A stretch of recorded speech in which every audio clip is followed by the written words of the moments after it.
আসসালামু আলাইকুম রহমতুল্লাহি ওবারাকাতু। রাত 2:30 থেকে 3টায় উঠবেন, পরিষ্কার একটি জামা পরিধান করবেন, উত্তম রূপে অজু করবেন, একটু সুগন্ধি ব্যবহার করতে পারেন।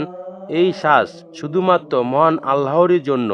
তারপর জায়নামাজ বিছিয়ে 2 রাকাত বা তারও বেশি তাহাজ্জুদের নামাজ আদায় করুন। মনের সব কথা আল্লাহর কাছে বলবেন।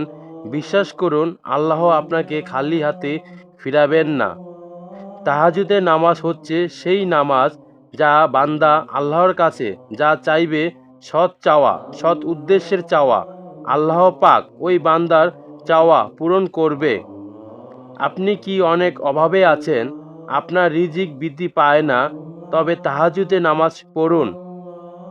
কঠিন রোগ বা মহাবিপদ মুসিবতে আছেন, বিভিন্ন ধরনের সমস্যায় আছেন, মনের কোনো আশাই পূরণ হচ্ছে না, তবে অবশ্যই তাহাজ্জুদের নামাজ পড়ুন। 5 ওয়াক্ত নামাজ পড়ার পাশাপাশি তাহাজ্জুদের নামাজ যে বান্দা নিয়মিতভাবে আদায় করে, সে বান্দা কখনোই নিরাশ থাকে না।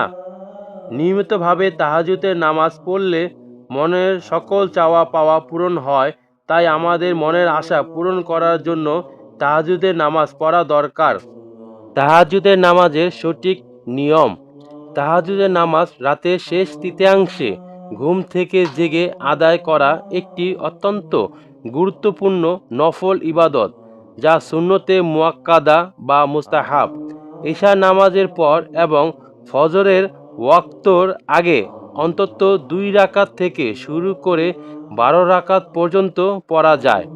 লম্বা কেরাত ও সিজদা সহকারে একাগ্রতার সাথে এই নামাজ আদায় করা উত্তম। নিয়ত হচ্ছে গিয়ে, আমি আল্লাহর সন্তুষ্টির জন্য কেবলামুখী হয়ে 2 রাকাত তাহাজ্জুদের নামাজ, নফল নামাজ পড়ার নিয়ত করতেছি।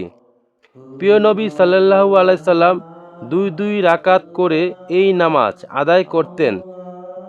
যে কোনো সূরা দিয়েই এই নামাজ পড়া যায়, তবে তিনি লম্বা কেরাত দিয়ে নামাজ আদায় করতেন। তাই লম্বা কেরাত দিয়ে তাহাজ্জুদের নামাজ আদায় করা উত্তম। লম্বা সূরা মুখস্থ না থাকলে ছোট সূরা দিয়েও নামাজ আদায় করা যায়। তাকবীরে তাহমিয়া আল্লাহু আকবার বলে নিয়ত করা, তারপর সানা পড়া, সূরা ফাতিহার পড়া এবং অন্য সূরা মিলানো। অন্যান্য নামাজে ন্যায় রুকু সেজদা আদায় করা। দ্বিতীয় রাকাতে আদায় করে তাশাহুদ, দুরুদ, দোয়া মাসুরা পড়া, সালাম ফিরানোর মাধ্যমে নামাজ সম্পন্ন করা। তাহাজ্জুদের নামাজের জন্য আলাদা করে কোনো নিয়ত নেই। অন্যান্য নামাজের ন্যায় তাহাজ্জুদের নামাজও ঠিক এরকমভাবেই পড়তে হয়। প্রিয় মুসলমান ভাই ও বোনেরা, তাহাজ্জুদের নামাজ হচ্ছে সেই নামাজ যেই নামাজ পড়লে বান্দার মনের সকল চাওয়া পাওয়া, আশা আকাঙ্ক্ষা পূরণ হয়। সুতরাং প্রিয় মুসলমান ভাই ও বোনেরা, আমাদের উচিত অন্তপক্ষে সপ্তাহে একদিন হলো তাহাজ্জুদের নামাজ আদায় করা। তো ভিডিওটি ভালো লেগে থাকলে চ্যানেলটি সাবস্ক্রাইব করে একটি লাইক করে দিবেন। আসসালামু আলাইকুম রহমতুল্লাহি ওয়া বারাকাতুহু।